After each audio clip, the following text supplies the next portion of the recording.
Today, I'm going to talk about the best foods to break your fast with for fat loss. All right. So, when you wake up in the morning from a good, solid sleep from the previous night, you are ready to break your fast. Fasting is what happens when you're not eating, and when you're sleeping, you're not eating. And so, breakfast is the first meal we use to actually interrupt that fasting period.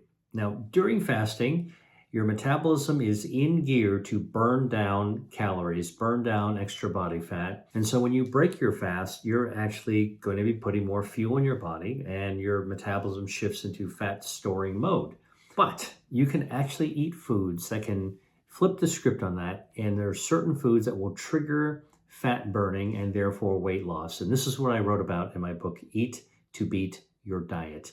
In other words, you can actually eat food to lose weight. Eat food to burn harmful body fat.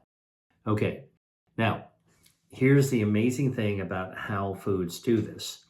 Foods can actually burn down harmful body fat by activating your gut microbiome. That's the 39 trillion healthy bacteria in our gut. And when our gut bacteria are well fed, it improves our lipids, it improves our metabolism, it improves our glucose and insulin sensitivity. It actually does all kinds of things, including helping our body increase metabolism and burn down harmful body fat. The other thing that foods can do is that foods contain natural chemicals. We call them bioactives. They're biologically active. And some of those bioactives, in fact, many of the bioactives I write about in my book, Eat to Beat Your Diet, turn on something called brown fat. Brown fat is a kind of healthy, helpful fat, good fat in your body. And the reason it's good is that brown fat actually burns down harmful bad fat. Okay, and that's called white fat. Brown fat, good fat, burns down bad fat, white fat. Now, all fat is actually good to some degree. We need fat actually to be able to help manage hormones in our body, to be able to store fuel from the food that we eat. So fat is actually quite important. However, too much fat means that we need to actually burn it down and keep it under control. And brown fat can actually do that. And there are foods that contain bioactives, which I'm going to talk about, that actually can help you burn down harmful extra body fat. So when you wake up in the morning, you're breaking your fast. Your fast is where your body was in fuel burning, fat burning mode. And when you actually get up to eat breakfast, you're breaking that cycle. So what kind of foods can you actually put into your body in order to be able to help to burn down fat? Eating food to burn fat. I'm going to talk about 5 of these foods. And the first one is yogurt. Yogurt is a beneficial dairy product. I know there's a lot of controversy out there about dairy. I will actually tell you it's not clear. It's not as clear as black and white. What types of dairy might be harmful versus better for you. It's not good versus evil. But I will tell you that yogurt, studies of yogurt have shown that yogurt is the one dairy product that's absolutely beneficial. In fact, this actually came from ancient old observations of monks in Bulgaria eating whole yogurt and living to ripe old ages. And a Nobel Prize winner named Mechnikov actually observed that Bulgarian monk longevity was associated with eating Bulgarian whole yogurt. So yogurt's probiotic. The probiotic actually is healthy bacteria that feeds our own healthy gut bacteria. And that healthy gut bacteria streamlines our metabolism, manages the lipids, helps to burn down extra body fat, and in fact, you can actually lose weight. So yogurt is one of the good breakfast foods that can actually help improve your metabolism as a breakfast food. And I can tell you from having many trips in the Mediterranean, especially Greece, that yogurt is a staple, healthy food that you eat first thing in the morning. Now, if you get yogurt, I'm going to actually give you a little tip. You want to get whole yogurt, not low-fat yogurt. And you might say, Dr. Lee, like that actually doesn't make sense. Isn't low-fat yogurt the preferred yogurt? We don't want to have whole dairy fat, right? Wrong. It turns out that all the clinical studies have shown that whole-fat yogurt actually doesn't cause you to gain weight, and it doesn't increase cholesterol. Quite the opposite. It actually helps you lose weight and lower blood cholesterol. And the reason is this. The healthy bacteria that you're eating from whole yogurt, the probiotic element of yogurt, improves your metabolism, improves your lipids, and improves your ability to lose excess body fat. Low-fat yogurt, in fact, ironically, causes your lipids to rise and, in fact, increases your weight, can increase your weight. And the reason is this: low-fat yogurt at the manufacturer is where they remove the fat. Now, you know what happens in low-fat milk when you take whole milk and you remove the fat to low-fat milk? It's kind of a tepid, thin milk, like watered down milk. Well, when you do that to yogurt, which has a lot of body to it, when you remove fat from yogurt to low-fat yogurt, whole fat to low fat, you remove the body of the yogurt, and it kind of gets to be like a thick kind of milk. Not something that people would actually find very attractive to eat. And so what yogurt manufacturers do is they add emulsifiers. These are thickeners, and some of them are artificial thickeners. They're things like polysorbate 80, carrageenan. There's different kinds of thickeners that are actually used. And, we used to think that was okay, except that more recently, researchers have found that emulsifiers like polysorbate 80 and carrageenan can damage your gut microbiome.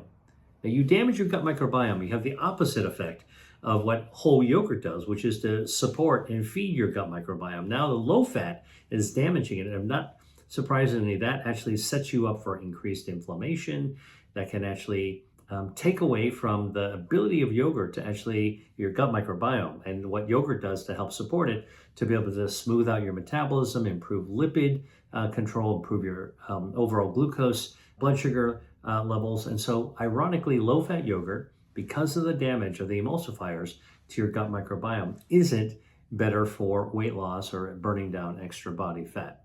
All right. So the other little tip when you're actually getting yogurt, in addition to getting the whole yogurt, is not to buy commercial yogurt that's pre-packed with a layer of fruit or jam. Those products are ultra processed, number one, and it's really just a layer. The layer of fruit is actually just a jam usually, or chopped up fruit. They can be sugar sweetened. It can have artificial preservatives actually in it.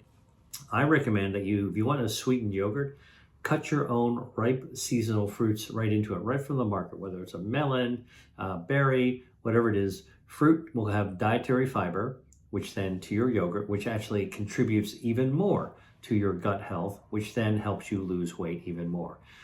If you want to follow the Greek method of actually having whole yogurt in the morning, take some crushed nuts. Walnuts, pistachios, pecans, for example, are great ways to add extra fiber.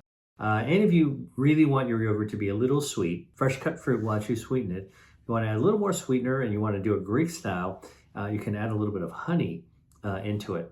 Just make sure it's like organic honey, really high quality honey. Honey is also bioactives as well that can improve the antioxidant quality of your blood. All right, so now that's actually something that has been studied with buckwheat honey specifically. So that would be something to actually look forward to. Recently, when I was on a research trip to Greece, I actually had a choice, offering of honey in the morning. You can actually cut it right out of the honeycomb, and you just take a little block of honeycomb and put it right into your honey. It's absolutely really delicious way to enjoy my yogurt.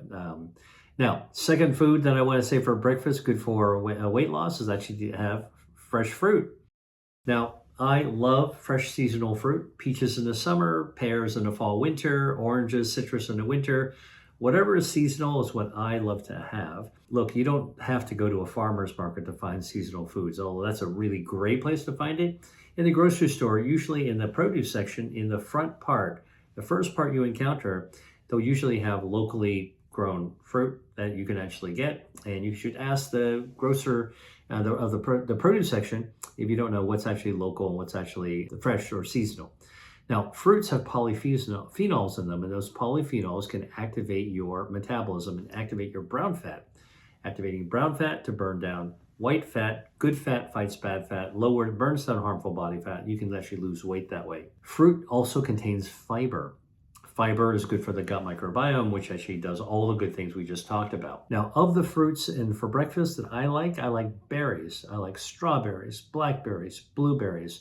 Strawberries have ellagic acid, activates brown fat. Blueberries have anthocyanins, blueberries and blackberries. Actually like blackberries as well.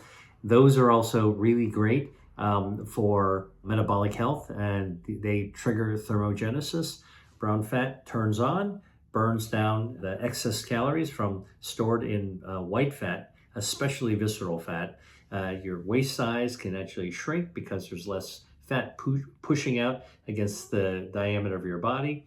You can actually lower inflammation, lower weight as well. When it comes to buying fruit, I often now suggest that you buy organic, especially for berries, because you can't really wash out pesticides on the skin, can't peel a berry.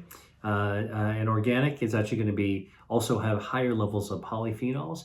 Regardless of whether you buy organic or conventional, what you do want to do is to really wash it really well. A good practice is to take a metal bowl, put your berries in it, and rinse it under cold running water for about a minute, and move it around so you're actually knocking off any debris that might actually be on the fruit. All right. I love to eat fruit just plain. I have a summer juicy peach, slice it up and eat it. That's it. That's good enough for me. It's delicious. But as I said before, you can actually add cut fruit to yogurt. Now you actually have healthy yogurt, healthy fruit. Now you've actually added like a double-barreled approach to your metabolic health and fat fighting and weight loss. You want to use fruit in a smoothie, that's also fine. What you should just be careful about is that how many fruits you actually put into your smoothie.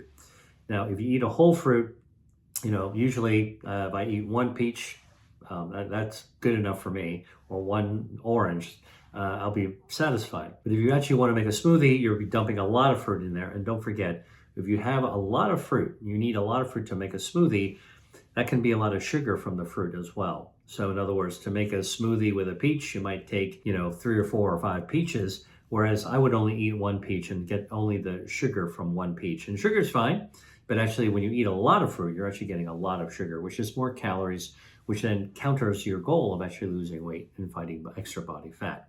So that's my caveat as you're making a smoothie. The third fruit I would actually recommend are tree nuts. Now, tree nuts might not seem like the traditional breakfast food, but it's a great source of protein. And when you're actually trying to lose weight and lose extra body fat, you actually want to make sure you don't lose muscle mass. And so to build muscle, you got to stay active, but to build muscle, you also need protein. So eating tree nuts are a great source of protein. On the weight loss side, tree nuts are a great source of dietary fiber. And as we talked about before, dietary fiber features gut microbiome, which then helps to fight harmful body fat. And you can lose visceral fat and shrink that tube. So your waistline at your waist circumference actually shrinks, and lower inflammation and improve immunity. All this with tree nuts. You can actually, as I said, add some chopped tree nuts to your yogurt, add some fruit on top of that. Now you get a triple-barreled approach to health. Okay. Now, if you're in a hurry in the morning, and sometimes I'm in a hurry, just grab a handful of tree nuts with you to take as a snack, or you can pop them in your mouth on your way to work or whatever it is you're actually in a hurry to get to. And number one, that actually is a good source of protein. It'll make you feel like you've had something to eat. It's good for your metabolism. Again, helps to burn down extra body fat. But the other benefit of nuts is that it actually stimulates satiety, meaning makes you feel fuller.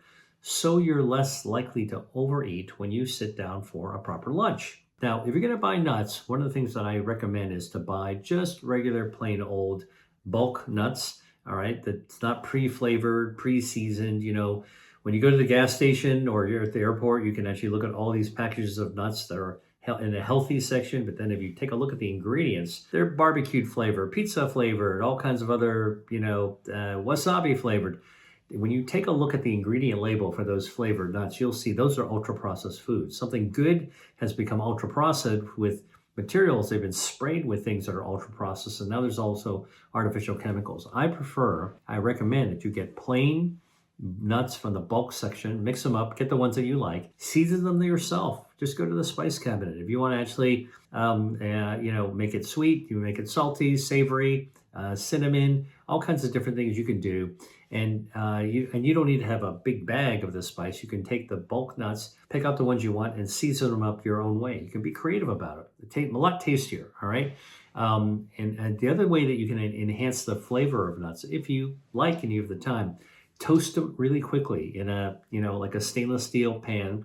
Put it on the heat, put the nuts on it, and just shake the pan around. and you'll start smelling the aroma of the nuts. Don't burn it. Be careful. You got to keep those nuts moving. We're just talking about a minute or two while shaking on a pan of getting the nuts toasted, and now it actually has got this incredible aroma. That, for me, is enough to actually make the nuts really, really tasty. All right, we talked about yogurt, we talked about fruit, we talked about nuts. Now let's talk about my fourth food, avocado. Now, avocado is a great source of dietary fiber. It's a soft food, but it's got soluble fiber, soft flesh packed with fiber, good for your gut microbiome. And anything good for your gut, it's going to be good for your metabolism. It's going to actually help to burn down extra body fat. And avocado has actually been shown also to improve cognitive health as well, good for brain health. Now, one of the things that avocado has besides fiber, it has healthy fats. These are called MUFAs, M-U-F-A, monounsaturated fatty acids.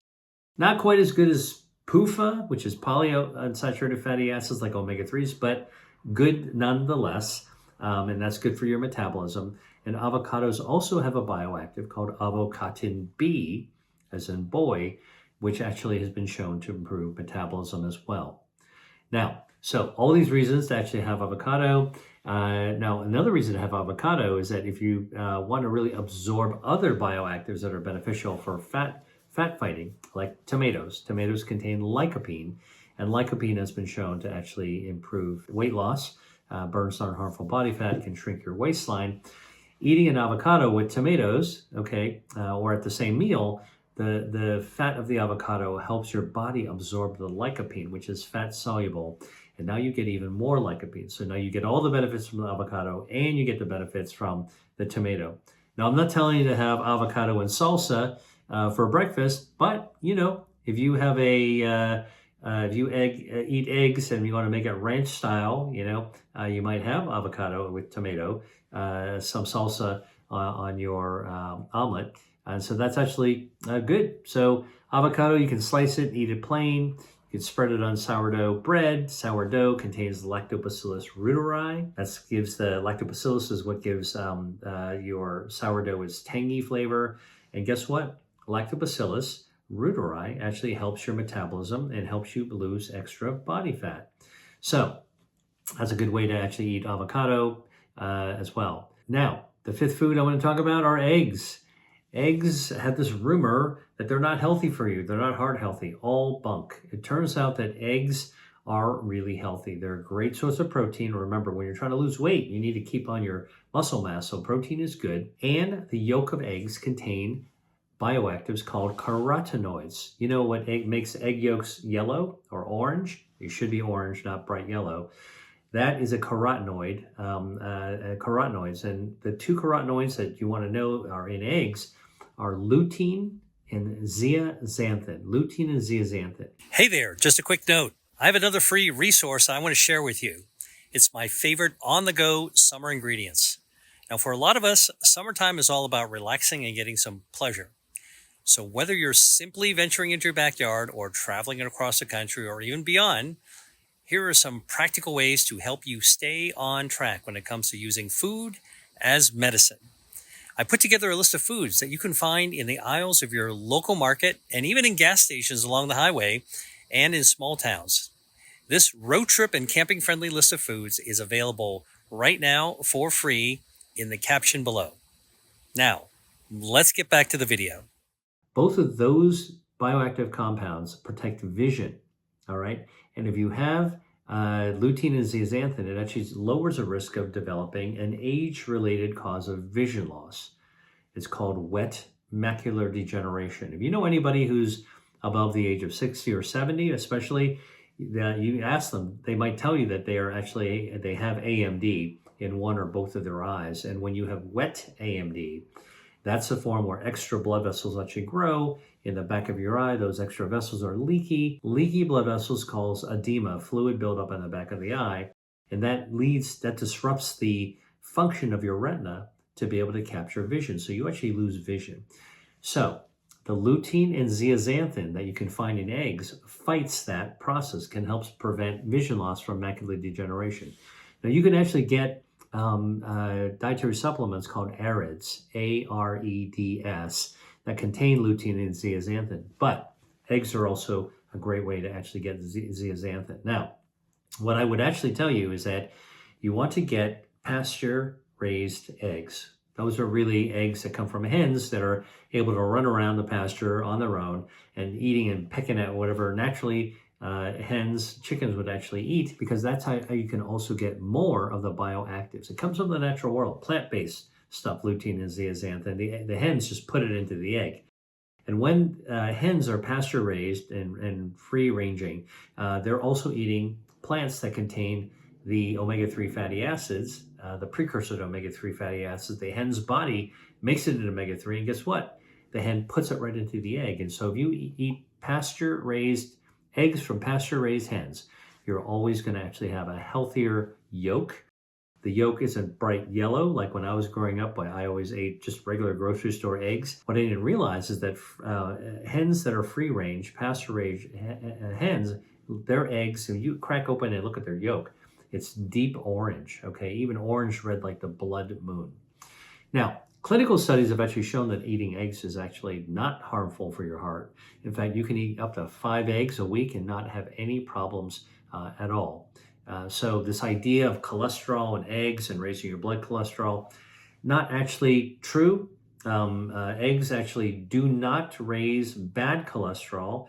And in some cases, they actually raise good cholesterol. Back in the day when people were studying eggs and discovered that they were linked to heart disease and increased cholesterol, we didn't know there was good cholesterol, bad cholesterol. We do know that in some people it actually elevates good cholesterol. It does not elevate bad cholesterol, so it's good for us.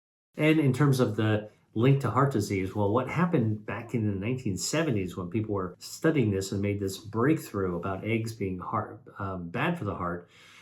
Well, they were studying people eating eggs all right, but those same people that were egg eaters were also eating bacon and sausage and chicken fried steak and gravy and all kinds of other things, dairy in their coffee, cream in their coffee, and all kinds of other things would actually raise the risk of heart disease.